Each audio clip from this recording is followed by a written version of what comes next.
Okay, I'm at the Gladstein residence, and for this bed, we were considering adding more heuchera. Okay, and then adding another type of a hosta or more heuchera as the edge border.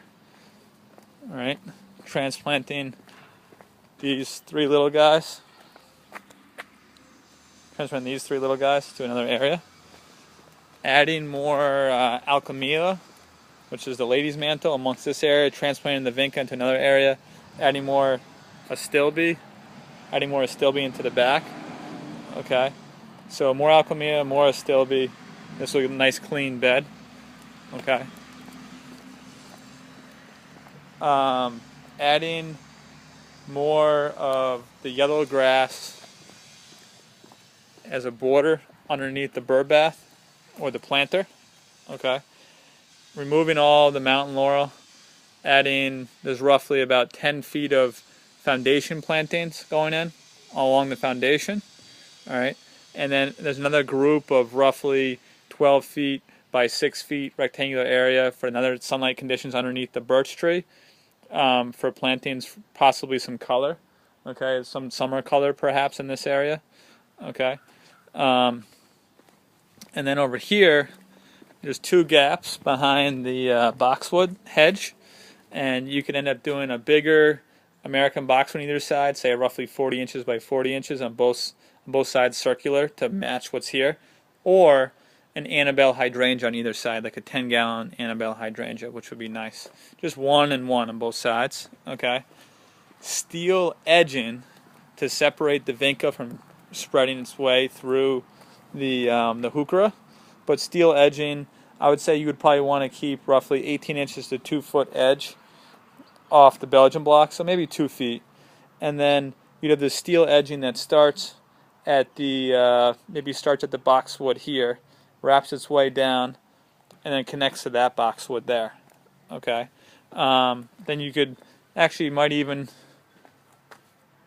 consider having the edging even follow its way up and connect to the walkway there, so then in the future, when the vinca do grow through here, it's not going to make its way into where you have the heuchera.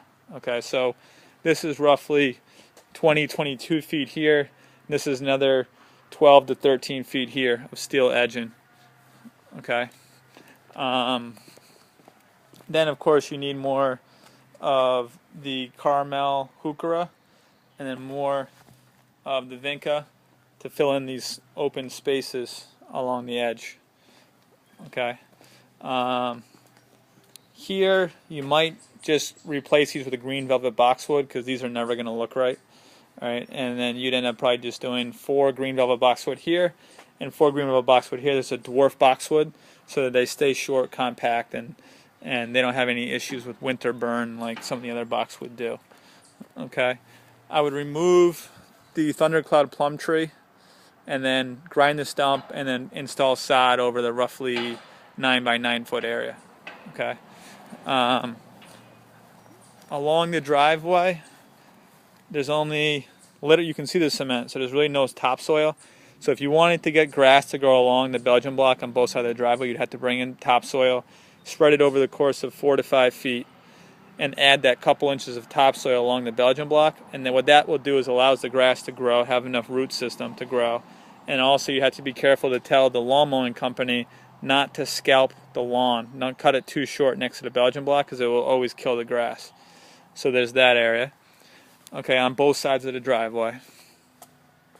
Then there's the planting bed here, which could be roughly 9 by 9 feet, more of a curvature circle bed, center evergreen or a plant in the center. Okay, and then perennials around the outside, so that's another idea. For that, we have to move one of the irrigation heads out and probably add one more irrigation sprinkler head. Okay.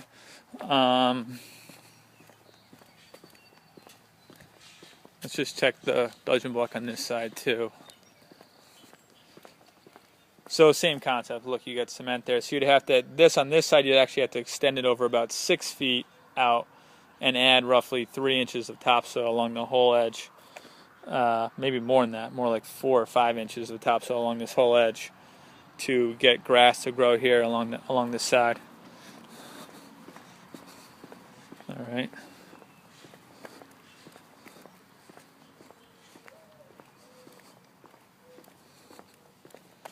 On the back here, I would use some of those yellow hosta or another type of a hosta that grows well in the shade. Transplant all the black-eyed Susans in the 2 areas we talked about up here, here and there. Okay. Rip this out. This is a Daphne. Rip that out.